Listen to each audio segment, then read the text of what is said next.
What is going on? Welcome back to Financial Journey. So today I want to talk to you on Rivian. I want to go over some of the data points, the technicals, some of the latest updates coming out from the company, and ultimately where I see things going from here. Before I get into any of that, make sure to hit that thumbs up and subscribe. I always greatly appreciate it. And with that, let's get right to it. So as of right now, it is down 1.14%. It did have a low of $22.37. So of course, I think right now is holding up fairly well given the market is selling off. And on the technicals, it is still higher percentile of the Bollinger Band and above the 50-day moving average. So two very good things to kind of watch for. But as of right now, there has been no SEC filings, no press releases officially from the company. This did come out from Zacks, so it does say Rivian redefines EV technology with in-house enduro motor. And when it comes down to another company that I cover, Lucid, they generally like to do a lot of stuff in-house to reduce costs. And I think that's where a lot of companies are starting to transition, just eliminate all of the unnecessary expenses. And one unnecessary cost is obviously outsourcing. So of course, why not just do it in-house? And based on this article, it does show that based on this. So it does say Rivian's base model witnessed a whopping 8,000 price reduction, making the R1T pickup and R1S crossover more competitively priced at $74,800 and $97,800. So once again, I think that's a very, very good thing. At the time of this video as well, there hasn't been really any new analyst ratings, the last being 7 days ago by Chris Pierce, who does only have a 22% success rating, but generally was fairly optimistic because it did give a $31 price target as well. Based on the latest Morningstar report that just came out, based on everything, the assets, it does have the fair market value for Rivian being $40.67. So let me know your thoughts on that in the comments below. If you are looking for a lot of good compiled information, such as Morningstar reports, analyst ratings, forecasts, everything under the sun, take a look at Interactive Brokers, completely free to have all this, so take advantage of that. But when it comes down to some of the data points, I'll go over all of that. So right now, $5.36 million in calls being purchased versus $2.6 million in puts. So based on this, people are anticipating for it to trend up, clearly matching with the technicals and staying in the optimistic bullish standpoint. If you are bullish though, based on all the calls, looking at the strike prices, expiry dates, it is anticipated to go between the $22.50 and $24 range. So kind of this is potentially the low based on this information, of course, right here. And as far as big money buying, not that many. So initially, first thing, so you can see the bid and the ask. So all the bid is where a lot of institutions were essentially selling. And that all occurred first thing, pretty much what was prompting this sell-off right here. And when it comes, or I guess more so right here per se, but as far as this, it looks like the last little bit has been some pretty good buys. And these are all the transactions that have occurred on the dark pool. Dark pool is very, very popular today, as you can tell. So these are all the transactions there. My apologies for going so fast. I'm just trying to paint a picture for you guys for how extreme this is. A lot of people don't like the dark pool because it's linked to shorting, so I'll give you an overview of that.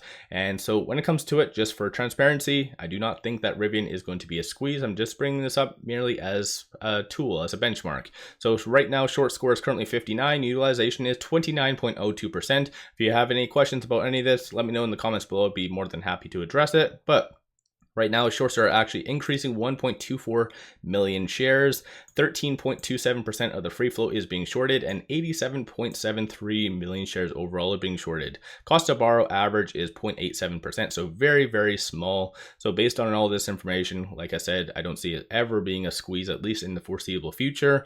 But how I interpret this data, the fact that they are increasing 1.24 million shares on a generally red day, I feel like they anticipate it to break down on the technicals. And what I mean by that is just break below that 50-day moving average on a larger scale. So that's something that you really, really need to watch for. And with it currently at $22.66, it is currently between this S1 and the pivot.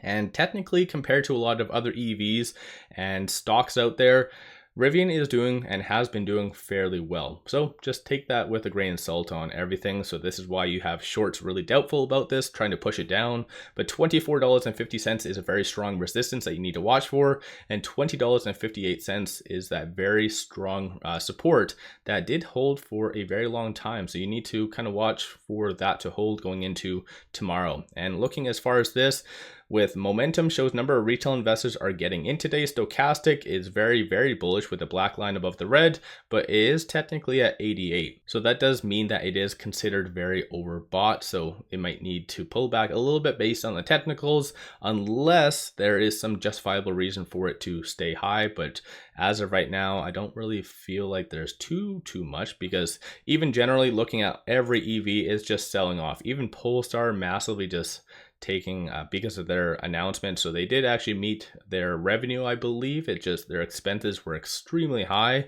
and that's more of a touchy subject with Rivian. Similar obviously to Polestar, Rivian's demand is amazing. Just their kryptonite essentially is just how much they are paying for in expenses with G&A, for instance, and obviously R&D. A lot of those kind of things are just killing Rivian right now, and that's one of the causes why it did go down initially to that $12 range. So let me know your thoughts on Rivian in the comments below. I do feel that, once again, even based on their Q2 earnings, they were absolutely amazing. So of course, I think that's a fairly good thing if you do believe in Rivian bigger picture, and based on their demand, like they have and are going to be a very good competitor to Tesla and even Ford in the coming, obviously, years down the line. And potentially a lot of people as well aren't really talking about this. I did bring this up briefly, but about this union strike that potentially might be coming. I think it's beginning part of September, and that is going to affect GM right here. Get rid of this. So GM, Ford, and Stellantis. So when it comes down to anything negative happening to Ford, that usually does really help Rivian. So this is still on the table as far as I am aware. Let me know your thoughts on Rivian in the comments below, and give yourself a shout out. Have you been buying, selling, holding? What is your take on Rivian, at least in the short term? And do you think it is going to stay bullish or not? What's your kind of take on all that? Don't forget to hit that thumbs up and subscribe. I always greatly appreciate that. And take advantage of this promo. It is literally one of the best deals, and today is actually the last day. So only up until August the 31st. Sign up for a free account, but you throw $100 at it, you get 5 free stocks. Each stock can be valued up to $2,000, and you also get a $50 cash reward. So this is one of the best deals that you can get on the market, and like I said, it is only up until August the 31st. So make sure you guys take advantage of that. Link in the description below and also the comments. With that said, I appreciate you guys watching, and let's all make a lot of money on Rivian.